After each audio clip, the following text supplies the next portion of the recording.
Oh, I need to treat you better. I really need to treat you better.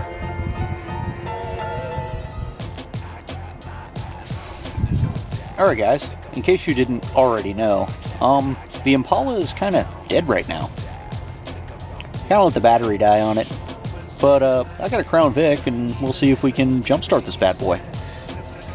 Yeah.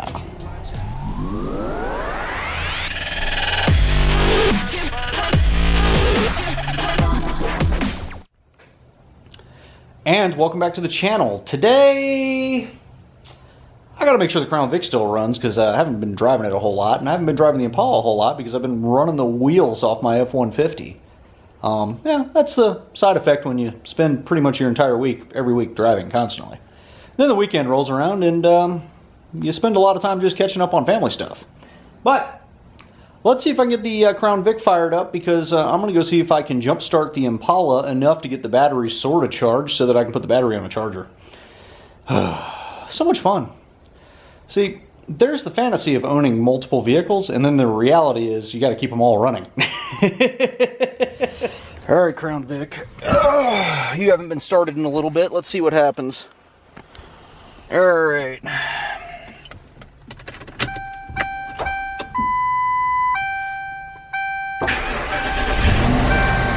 Like a champ. Oh, and for those of you tracking my mileage, there you go. I don't know, what's that, maybe 100 miles or something since I got it? Yeah, buddy, we're going to keep the mileage low on this bad boy because this car is kind of special. And at some point, I'm going to have to put the rear view mirror back on because that bad boy fell off. Hey, but the lights still work. There you go. Get the strobe effect going.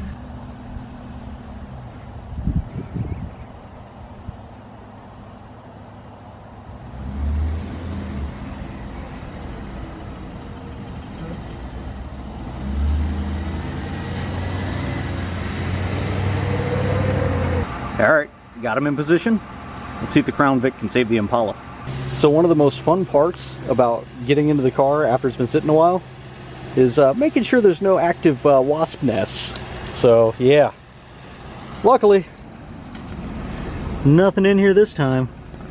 But sometimes I open up the door and they start buzzing around and I have to kill them again because them bad boys don't give up. And now for round two, let's see if I get stung by anything.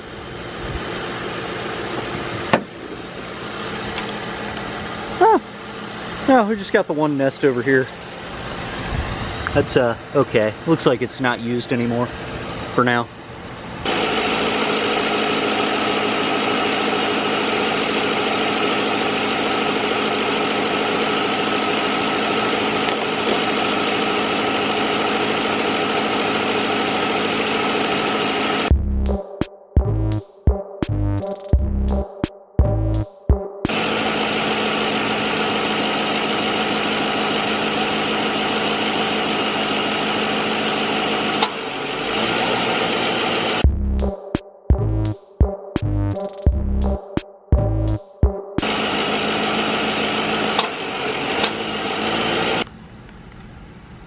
Alright, it's been sitting here for like 10 minutes trying to get a charge.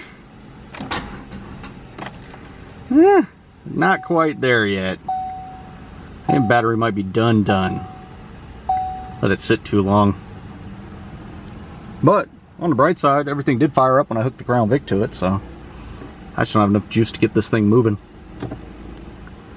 And for some reason, Chevrolet loves to have these vents move around, so I know that's sucking power too. I don't know why they do that.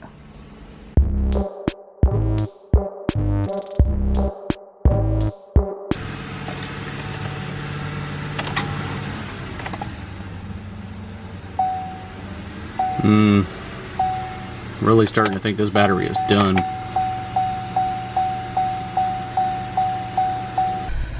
Well, that failed gloriously. I guess on to the next option, which is pull the battery, hook it to the charger, and hope that the charger will even attempt to charge it at this point. Yeah. Just a little frustrating. Just a little. Just a tiny bit. Alright, now I'm close enough, I think. I've got a trash can wedged. I'm right up against the table. And if everything goes well, the garage door will come down. So let's see what happens.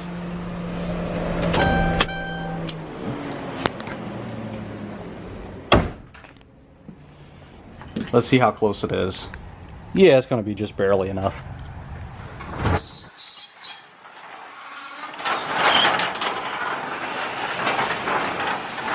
Yep.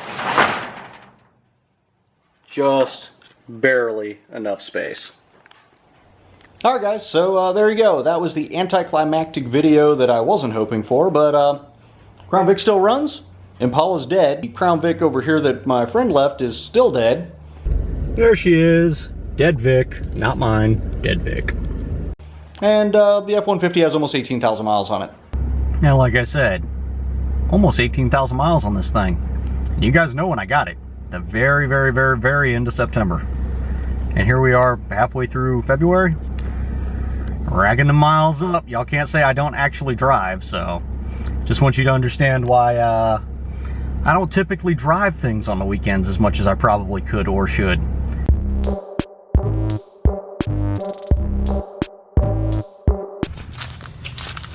Alright, now that I got the battery fully charged, now I get to jam it back down into this hole where this beautiful thing is completely in the way. And then there's wiring, this thing, and a bunch of other stuff that just gets in the way. Anyway, I guess we'll jam it back in here. If you take the fuse box cover off, it gives you a little bit more wiggle room to work with. Alright, just wrestled it into place, knocked a bunch of stuff around. Now I gotta hook everything up and then pull the wiring and stuff out of the belts because, you know, whoever designed this really wasn't too concerned about maintaining it, or they wanted to make, wanted to make it so hard that people would just take it to the dealer. What they didn't expect is that most people that buy Chevrolet Impalas just throw them away when they break. And I know that that's true because I find them all the time at the junkyard. Alright, as it comes into focus. Got everything wedged back together, got all the lines and things, yeah, just about as far away from all the pulleys and everything that I can get it. So, I guess we'll go and try to start this bad boy and see what happens. Moment of truth. Let's see what happens. Well, everything looks a lot stronger. Battery light turned off, check engine still on though. Let's see what happens. Hey, it fired up. It ain't happy, but it's running. All the lights went off. I'm sure that old crusty gas probably ain't helping anything. We'll see. So far, so good. See if we got any crazy smoke come out of the back or anything.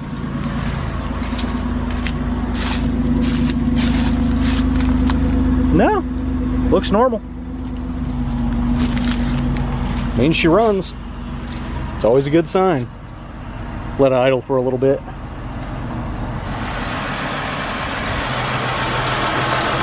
Runs pretty nice. Don't hear anything too crazy going on. Still got to get this thing serviced because I know the cooling system's still gelled up. But we'll see what happens.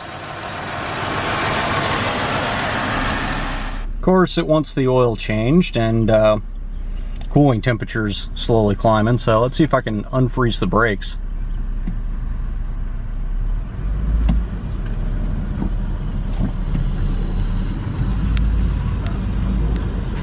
Oh yeah, we got flat spots.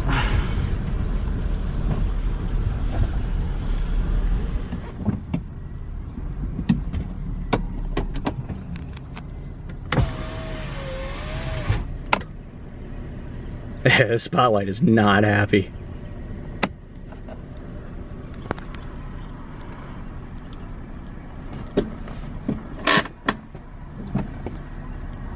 Well, there we go. Cooling system's still working for now, but it's not super hot out right now either, so I'm sure it'll start chiming here in a minute if I don't turn it off soon. I mean, unless it somehow magically ungelled itself. I'll see you guys on the next video. Thanks for watching. Love to all of you. Alright, we're almost there. GM'd it in there sideways, kind of fill in, knock some wiring out of the way, you know, the good stuff. And see if we can get this thing wedged in place and clamp down. God, I hate changing these batteries. And naturally, I set it in there backwards.